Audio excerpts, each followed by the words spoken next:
네, 3월 11일 장윤선의 취재편의점 시작하겠습니다. 내란 속의 윤석열의 구속 취소 사태 후폭풍이 어마어마합니다.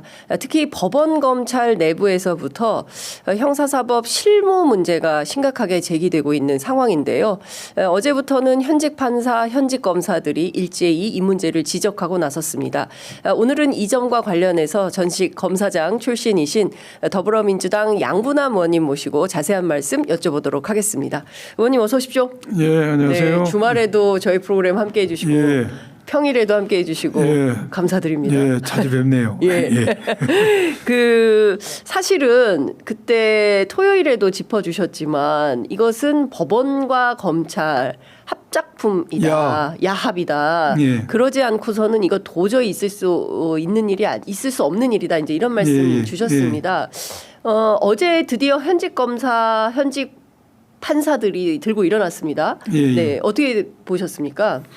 현직 판사와 검사들이 이 문제에 대해서 입을 다물고 있으면은 판사, 검사 할 필요가 없죠.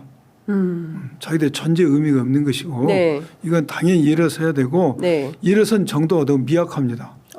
이것은 대대적으로 더 일어서야 되고 예. 단순히 자기들의 온라인상에서만 댓글을 달고 의견을 켜질 것이 아니라 검찰청 단위별로 예. 지방법원 단위별로 공개적인 회의가 필요하다. 단위별 회의를 단위별 회의를 해야 된다. 예. 그런 생각이 들고 예. 이번 저는 이런 조치를 통해서 예. 이런 부당한 결정을 보면서 그걸 느꼈어요. 우리 많은 국민들이 검찰 개혁에 지금까지 포커스를 맞췄습니다. 맞습니다. 검찰 개혁 해야 되죠. 예. 많이 진행이 됐고 아직도 남아 미완이 있습니다. 그런데 우리가 지금까지 관과한 것은 사법부 개혁이었습니다. 법원 개혁. 예. 법원 개혁입니다. 예. 모든 사회적 이슈는 검찰의 문제도 결국 법원에서 결정이 됩니다.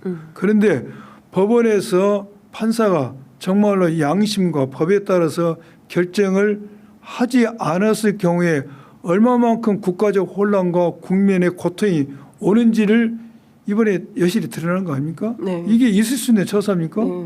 내란 수계는 50일 만에 나오고 그 지휘를 받은 사람들은 교도소에 다 있어요. 예. 이게 국민의 법 감정이 맞는 겁니까?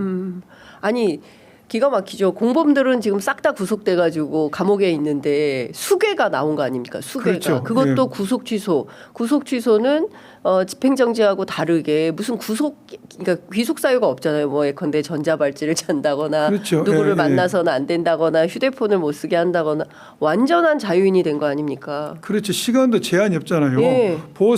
보호석이나 구속 집행 정지는 네. 그 사유가 끝나면은 이제 다시 재구속이 되는데 네. 구속 취소는 그러지 않지 않습니까? 예. 그런데 이걸 한 겁니다. 법원도 법률 위반한 것이고 네. 형사소송법에 예. 검찰도 법을 위반해서 예. 이 작품을 만들어낸 겁니다. 아마 사법과 검찰 역사상의 가장 부끄러운 결정 이걸로 기록이 될 것이고 이것을 우리 국민들이 그냥 간과해서 안 됩니다. 이걸 기화로 해서 이걸 계기로 해서 사법부에 대한 치밀한 계획이 필요합니다. 네.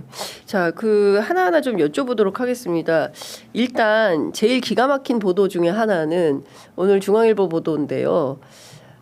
윤석열 대통령 측의 변호인단이 웃고 있다. 예. 네, 변호인단이. 예, 예. 니네들 시간으로 계산하는 것은 몰랐지? 예, 예. 예, 이렇게 웃고 있다는 것이고 그 변호인단이 그러면 이제 지속적으로 재판부를 향해서 이것은 날이 아니라 시간 계산이 필요하다. 이런 주장을 했다는 거거든요. 관련해서 지규현 판사 오늘 한겨레 신문 단독 보도 굉장히 중요한 게 나왔는데 구속 기간을 그동안 이 형사소송법이 1954년에 제정이 됐는데 71년 만에 윤석열만 제외. 그렇죠. 예, 예. 지금 그 보도에 된 것처럼 한 번도 이 형사소송법에 규정된 날로 계산하는 데서 문제를 삼은 사람이 없었다. 네. 근데 윤석열이 처음 했다 이겁니다. 예. 좋습니다. 문제 제기할 수 있습니다. 얼마나 할 수 있어요. 그런데 우리 형사소송법은 모든 그 기간은 날로 한다고 딱 명시적으로 되어 있습니다. 네. 명시적으로 되어 있고 그런데 날로 하는 게 예. 물 드십시오, 의원님. 예. 날로 하는 게 과연 피고인의 인권을 침해하는가? 그렇지 않습니다. 날로 하는 게 네. 시간으로 계산하는 거, 날로 계산하는 게 인권을 침해한다고 네. 할 수도 없어요. 예를 들면은 1월 15일 날 10시 33분인가 윤석열 피고인이 체포됐습니다. 네. 이걸 날로 계산하니까 1월 24일 날 밤 자정으로 구속이 만기됩니다. 네. 시간으로 계산하면 어떻게 되죠?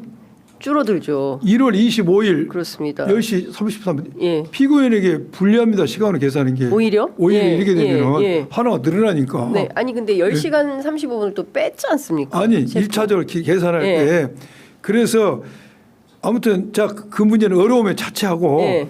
피고인의 이익을 위해서 날짜로 한 게 아니라 시간으로 계산하는 생각이 들었다면은 판사는 당연히 이것에 대해서 위헌법률 심사를 해야 되죠. 판사가. 위헌법률 신청을 해야 되죠. 예. 왜 자기가 거기에 대해서 법을 정면으로 위반에 대해서 마음대로 독단적으로 해석을 해야 됩니까? 그럼 위헌법률 심사가 필요 없지 않습니까? 정말로 진지한 의사에 의해서 네. 아 날로 한 게 피고인의 권리가 침해되구나. 나는 시간으로 해야 되지. 그런 생각이 들었다면은 위헌법률 심사를 받아야 되죠. 이렇게 하면 안 되고. 네. 그리고 자 이렇게 했다 치면은 날로 한 게 인권을 침해해서 시간으로 계산했다면은 자기 논리가 일치를 해야 됩니다. 네.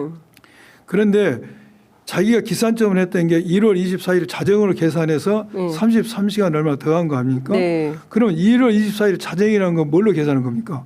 날짜로 계산했던 겁니다. 네. 그렇죠. 예. 자기 논리가 앞뒤가 맞지 않아. 그리고 또 하나는 이번에 검찰 동호회에서 돌린 메시지 받지 않습니까? 예. 그런 메시지 보고 자기 논리가 일치하지 않는 걸 봤을 때 네. 저는 단순한 이 결정이 독단이 아니다. 그러니까 지규현 판사 개인적인 독단이 그 아니다. 단독의 어떤 입장, 단독 판사의 어떤 그런 판단이 아니다. 예. 저는 거대한 보수 법적 카르텔에 의한 보이지 않는 손에 의해서 지금 뭔가 움직이고 있고 네. 그 영향을 받은 결정이라는 생각이 듭니다. 네.